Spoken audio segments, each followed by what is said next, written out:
Teleproyecto, Arquitectura en Televisión. Declarado de interés nacional por el Ministerio de Cultura de la República Argentina.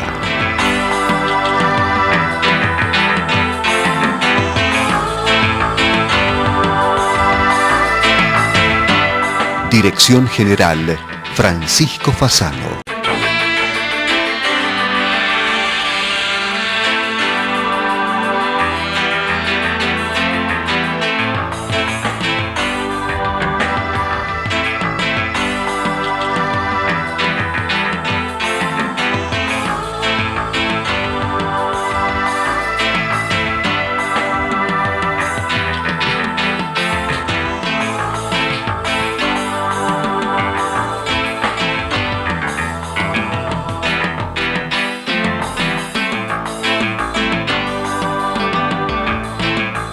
Sociedad Central de Arquitectos, desde 1886, promoviendo el ejercicio profesional.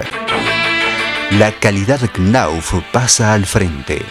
Aquapanel, placas cementicias que resuelven todas las necesidades para refacción de fachadas y cerramientos exteriores en obras nuevas.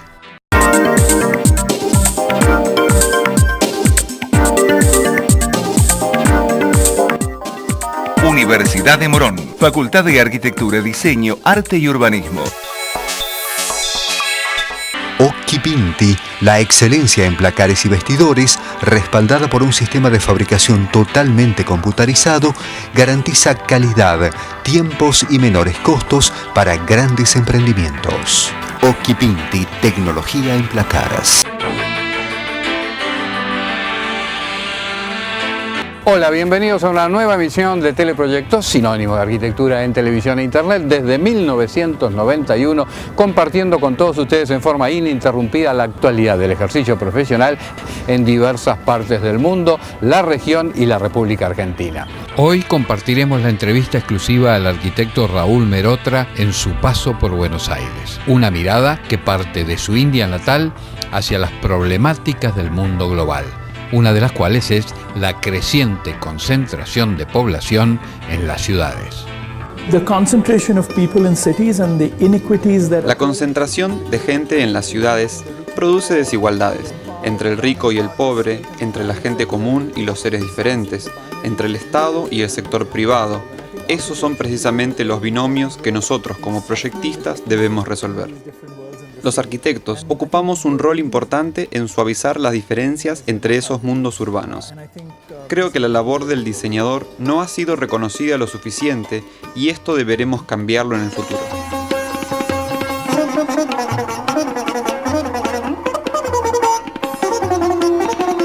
¿La sustentabilidad es una búsqueda real en los nuevos proyectos? La sustentabilidad se ha vuelto una categoría vacía, se la menciona muy fácilmente. Los negocios se dicen sustentables y se mantienen y continúan generando dinero. Nos pidieron que en Bangalore hiciéramos la sede de Hewlett Packard, en la empresa californiana, y así es que Bangalore, estos son todas las distintas empresas de tecnologías, hay distintos edificios, ese es el proyecto que nosotros realizamos allí, estudiamos los edificios existentes, eran todas cajas de vidrio, con lugares comunes. Pero esto era medio ridículo porque están mucho en el vidrio, pero más en persianas automáticas para no reflejar a la computadora. Entonces lo que nosotros hicimos fue reinvertir el plan y dijimos, bueno, vamos a hacer como un espacio social con distintos lugares comunes y vamos a colocar las áreas de software que van a tener aire acondicionado y todas las partes verdes son jardines que refrescan el edificio. Lo que ven en gris son las áreas donde no hay aire acondicionado. Solo la parte de aire acondicionado es esta parte. Y por supuesto que el cliente quería un certificado de platino, dado que era de California. Los de LEED dijeron no les podemos dar certificados, necesitan doble vidrio, necesitan mejor aire acondicionado, y alguien se dio cuenta de que la idea de la sustentabilidad en realidad se refiere a un mercado verde, a una industria verde que hacen ventiladores más eficientes y espacios sellados. Entonces Estas cantidades de aire acondicionado es normal y con 290 se llega a la certificación. Nosotros llegamos a 705, pero no lo hicimos esto por medio de ajustes mecánicos, sino convenciéndolos de que no se necesitaba acondicionar los espacios porque había aire natural. Entonces la pregunta es, ¿qué es lo que es alta tecnología, inteligente o no inteligente? ¿Esto es un edificio inteligente? Sí, creo que sí, pero no califica como uno de ellos.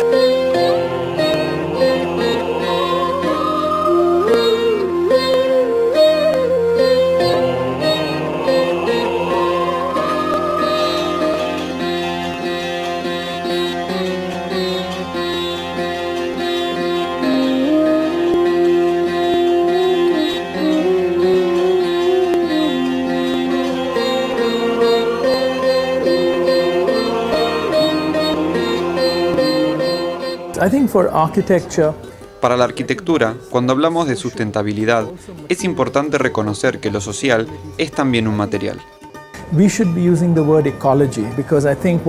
Deberíamos utilizar el término ecología, porque ese es nuestro rol.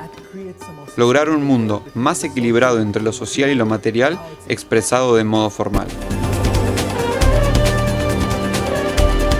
Esto es lo que ocurre en el mundo. El capital aparece en diferentes lugares, en diferentes ciudades y es impaciente. Lo tienen que hacer rápidamente convertir en un edificio. Y esto es un desafío muy grande para los arquitectos. No digo que es bueno o malo, simplemente es un desafío que es ocupa gran parte de nuestra atención. Y creo que lo opuesto es lo que pasa ahora. Lo vimos en diferentes presentaciones y quizás tenemos que hacer un poco de ambos, ver los dos casos.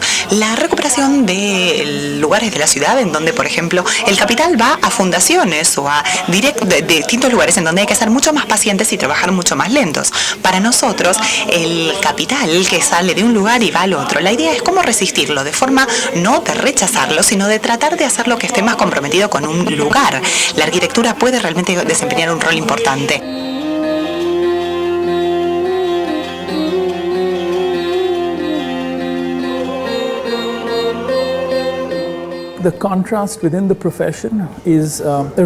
El contraste al interior de la profesión es un problema real.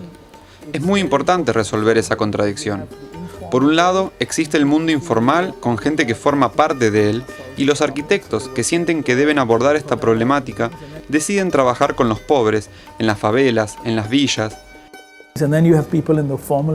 Pero también hay gente en el mundo formal que desde mi punto de vista solo reaccionan a la impaciencia del capital que llega a nuestras ciudades a través de la globalización. Debemos utilizar la arquitectura como un instrumento de resistencia. Los inversores son impacientes, pueden venir e irse muy rápido. Por nuestra parte, tenemos que lograr que exista un mayor compromiso de estos con el lugar.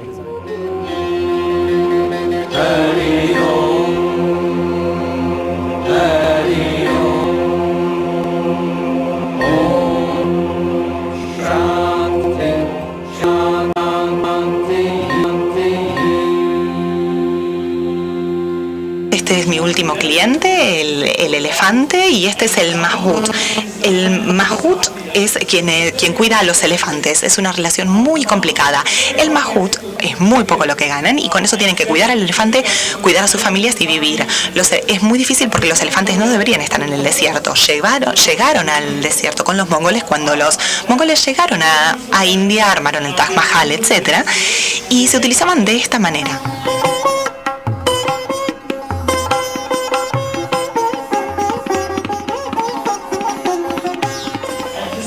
Y esto es lo que hacen, llevan a los turistas, así es a donde viven, en la parte de abajo están los elefantes, en la parte de arriba viven ellos, pero no sirve porque es una relación muy complicada en donde ellos deben estar casi todo el tiempo conjuntamente con los elefantes.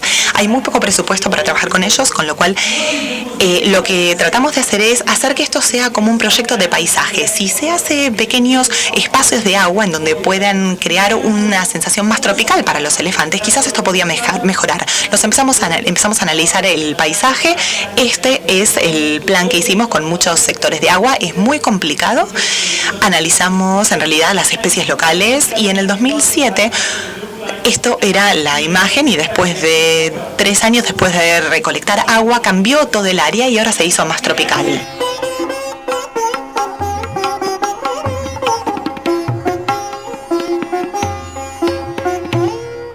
tenemos ventanas para que también pudieran jugar con los niños, porque no pueden salir, son peligrosos para los niños. Pero era algo muy costoso, solamente 40 metros cuadrados por familia. Entonces, al hacer estos patios expandimos el tamaño. Fueron las de menos costosas en la categoría del gobierno, pero lo interesante es que las personas lo hacen de maneras diferentes. Empiezan a pintarla, comenzaron los espejos de aguas. Ahora todo está cambiando y lo interesante es que en realidad tienen jardines y flores. Inclusive los ricos en Jaipur no pueden tener estos jardines porque no tienen agua. Entonces acá este empoderamiento está corrigiendo una asimetría en la sociedad y que se puede hacer de manera estratégica.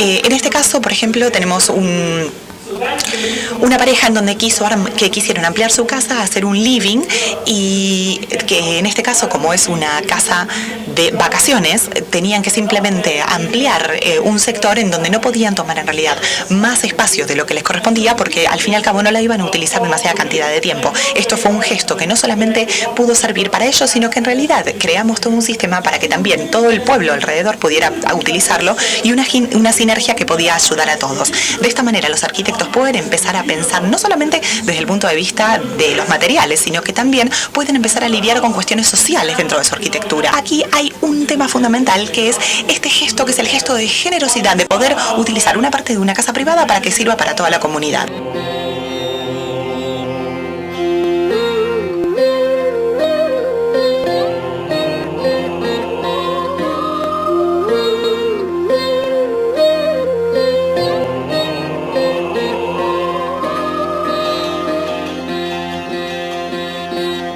Aquí vemos, este es el sitio que nos dio uno de los clientes. Aquí tenemos una huerta y vemos que en realidad siempre esta parte está por delante. Y nosotros pensamos que si nosotros poníamos la casa por detrás, permitíamos que el resto de las personas del mismo pueblo pudiera utilizarlo. Por ejemplo, aquí tenían una pileta con agua en donde la gente, los dueños de la casa, podían cerrar la casa si no estaban y si se iban, y el resto de la gente podía utilizar este agua como para lavar la fruta, por ejemplo, mientras la gente de la casa no estaba. Por supuesto que es un servicio que se le brindaba al otro, pero esta porosidad es lo que nos permitió hacer que los umbrales o las divisiones sean menos estrictas aquí. Esta configuración es la que nos permitió, en donde uno podía hacer el hueco en donde el resto de la gente podía ingresar y podía utilizar el agua de dos formas.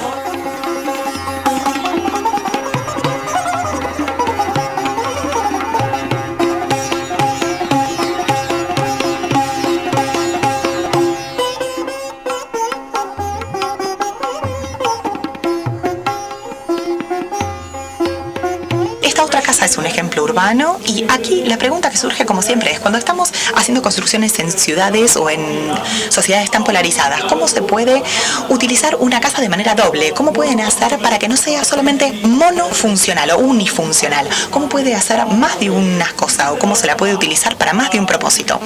Esta es una casa en Chennai. Aquí tienen huertas en el techo, tienen una pileta en el medio, tiene un templo, tiene guardias en la parte de abajo, tiene una pileta que también se puede utilizar y una plataforma en donde hay una ONG que también funciona allí, en donde cuando no están utilizando la casa pueden hacer actuaciones y espectáculos musicales en donde la gente puede venir, y también pasa a ser un espacio cultural, como si fuera incluso un teatro, para que lo utilice el resto de la sociedad.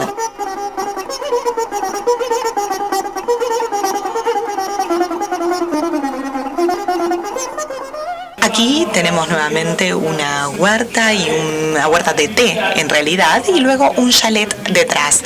Nosotros lo ubicamos de manera adecuada como para no destruir los campos de té, y luego armamos otras partes que son lo que serían el chalet, que en este caso serían las habitaciones para ellos, y pusimos un techo muy grande por encima que hizo que se convirtiera casi como en una fábrica de té. Prestamos mucha atención a los materiales y a la luz, o sea que la idea no es dejar de lado la arquitectura, sino ir un paso más allá y tratar de hacer que la arquitectura sea más compleja para incluir multipropósitos. Esta es la parte de la plataforma, siempre está a nivel de la vista como para que uno pueda ver todos los campos y las huertas de té, y luego ven el techo que cubre todo el resto de la casa debido a que también está ubicado en la montaña. Pueden ver la niebla que hay por detrás, esto es típico de esta zona, y realmente lo que me dijeron cuando yo construí esto, yo estaba siempre describiendo la casa y uno dijo, sí, ya sé qué casa me estás describiendo, la fábrica de té. Genial, eso fue realmente un cumplido para mí porque lo entendían como una fábrica de té. Aquí la gente que pasa y que trabaja con el té puede hacer contacto visual con la gente que está dentro de la casa, y esto demuestra que está bien configurada. Y por supuesto el monzón es un momento muy importante, las lluvias, con lo cual nos preocupan mucho los elementos y cómo lidiamos con el tema de la intemperie y del clima. Hay un cambio entre la erosión o el desgaste por el clima y la resistencia al clima. Nosotros ahora lo que hacemos son materiales que son resistentes al clima, entonces nos preocupa mucho hacer, por ejemplo, de silicona, doble vidrio, etcétera. Todo esto es un enfoque completamente diferente debido a nuestra economía, para aprovecharlo al máximo. Y también estamos muy interesados en los bordes o en los límites de los edificios, ya que aquí, por ejemplo, fíjense cómo se trata de incorporar al resto del paisaje.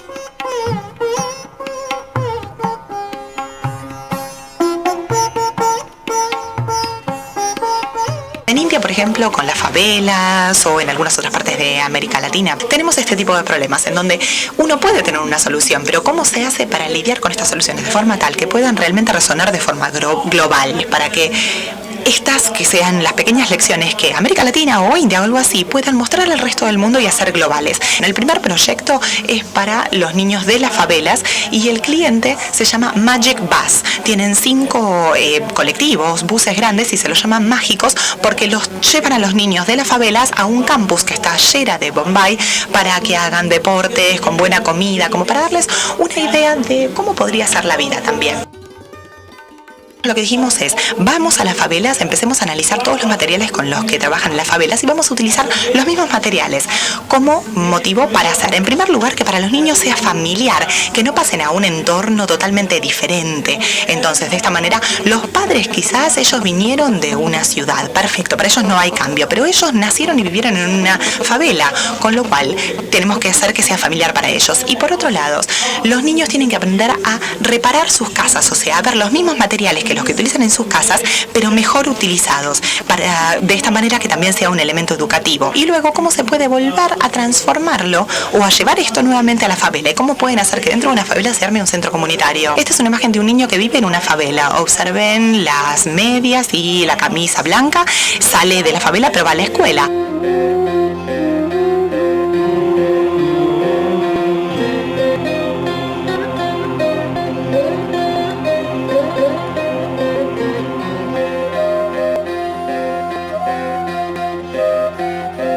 Esto pasa en Mumbai, cada 1.440 personas hay un baño, o sea que en general la gente lo que hace es utilizar la calle como baño. Es una estadística que asusta mucho y no hay ningún arquitecto que esté involucrado en esto. Hay ONGs, hay ingenieros, pero no hay ningún arquitecto involucrado. Este es un baño, lo que es un baño en realidad, en una instalación muy básica.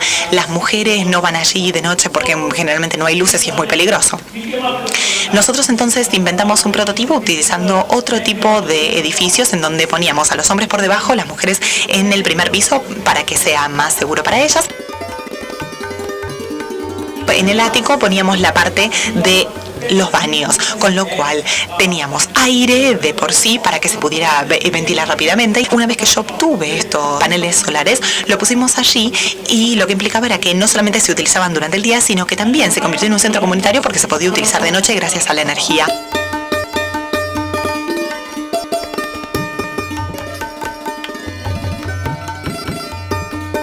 Yo como diseñador, hice un gran error, que es tratar de diseñarlo y de hacerlo de manera muy rápida. La ONG no tenía ningún tipo de conexión con esta favela, entonces lo que ocurrió es que este fue un espacio que tanta gente deseaba que todos los de la favela lo utilizaron como un club y se reunían incluso para usarlo como un club de noche, para tomar, para ver fútbol, y se convirtió en algo completamente diferente, con lo cual el gobierno tuvo que crear un baño diferente como los antiguos. O sea que de cierta forma queremos armar un cambio, queremos hacer innovación, pero quizás vamos demasiado rápido. Hay un tema de materiales y de valores sociales, que es lo que yo les comparto ahora de manera muy rápida, que tenemos que también tener en cuenta.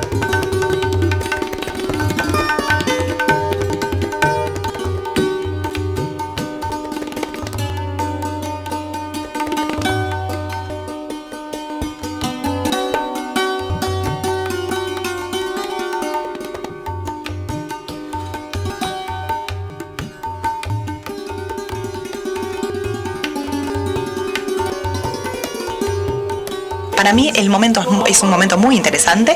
Trabajo en conservación, en donde la vida útil de los materiales, muchas veces en los trabajos que yo antes veía, que hablaban de la conservación, la mitad de los problemas surgen en que ponemos diferentes materiales con diferentes vidas útiles, uno al lado del otro, y tenemos un problema y tenemos que hacer conservación. Entonces, ¿cómo se hace para poder separar los materiales que tienen diferentes ciclos de vida? Creo que este es un tema interesante si uno tiene problemas climáticos, etcétera. Y la parte artesanal en India también es una parte esencial, y en este tema fundamental, en las situaciones postcoloniales, en donde los creadores de un entorno y los custodios de un entorno son dos culturas totalmente diferentes. ¿Y cómo se hace la narrativa para ambas? Ahí es donde uno puede desafiar la noción de qué es lo significativo. Uno tiene que simultáneamente construir nuevas formas de significado y al mismo tiempo ser muy sensibles de lo construido y lo que tienen que conservar. Esta narrativa puede surgir únicamente de la comprensión de lo que es local y lo que no lo es.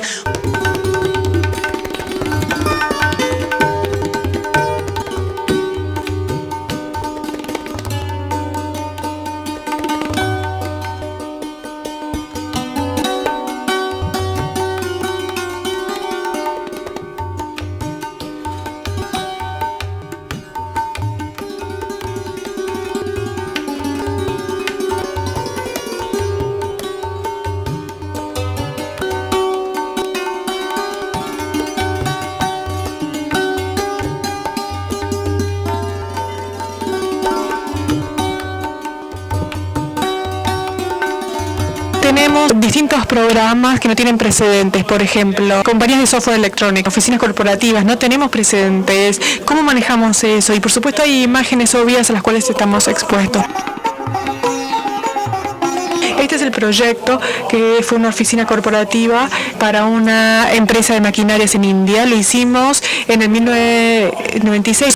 Esto es lo que quería el cliente. Esto es cuando empezaba India a liberalizar su economía. Esto, jardín, estacionamiento, un edificio muy alto con vidrios. Un proveedor nos iba a enviar vidrio y lo íbamos a hacer muy rápido. Los convencimos de que esto no era la respuesta adecuada para el contexto. Nos llevó mucho trabajo y en realidad hicimos este techo que fue muy económico.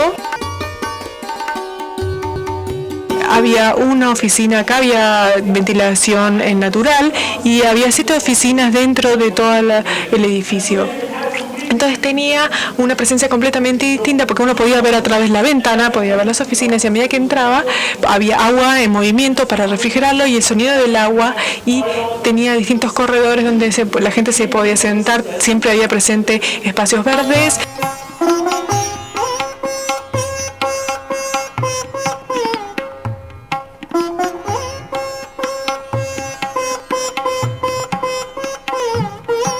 Y esto son esculturas, distintos artistas para tener reuniones con ventilación natural. Así que había refrigeración y el movimiento y la humidificación del agua genera una gran diferencia de temperatura. A medida que uno ingresa al edificio se puede transformar en más íntimo. También usamos distintos artistas, no solamente arte en las paredes, pero sino como elementos constructivos. Y estos es una fabricación de muy poca tecnología del techo. Por supuesto, utilizamos los desperdicios para hacer los materiales de reciclaje y hicimos distintas instalaciones.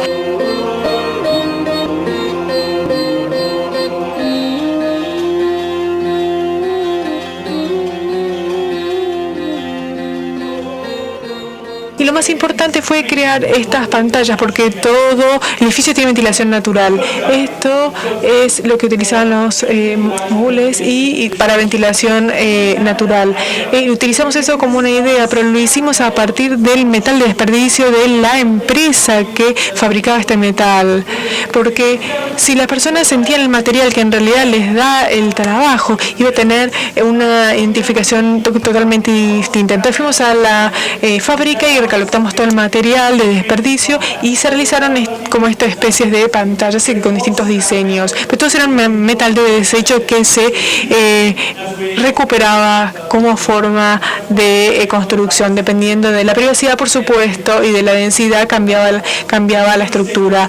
Algunos pensaron que era arte tribal, pero no era.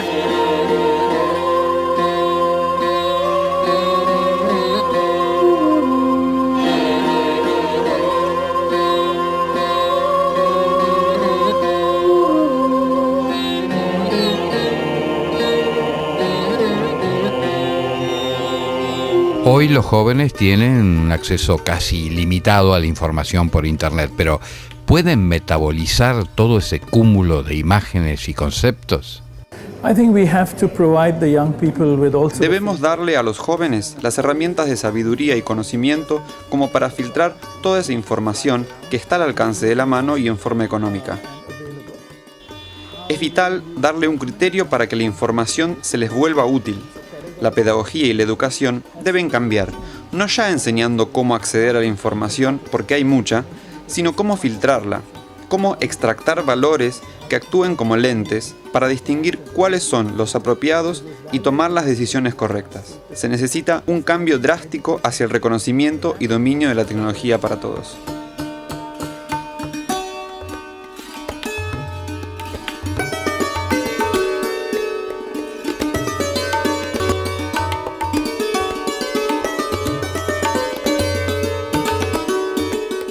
Y de esta forma vamos llegando al final de la presente emisión de Teleproyecto, sinónimo de arquitectura en televisión e internet. Desde 1991 compartiendo con todos ustedes semana a semana la actualidad del ejercicio profesional en diversas partes del mundo, la región y la República Argentina.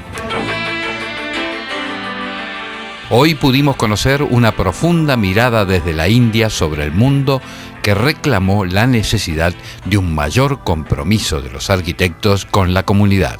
Un estilo personal, apasionado y de rigurosa profundización frente a cada encargo. Bueno, por hoy nada más, nos vamos despidiendo hasta dentro de 7 días, siempre a esta misma hora, por esta misma señal o hasta cualquier momento en algunas de las herramientas digitales que ponemos a su disposición. Nuestro sitio web, el blog de Teleproyecto, todos los programas subidos a YouTube y a Vimeo e interactuados con las plataformas de Facebook y Twitter. Será entonces hasta cualquier momento.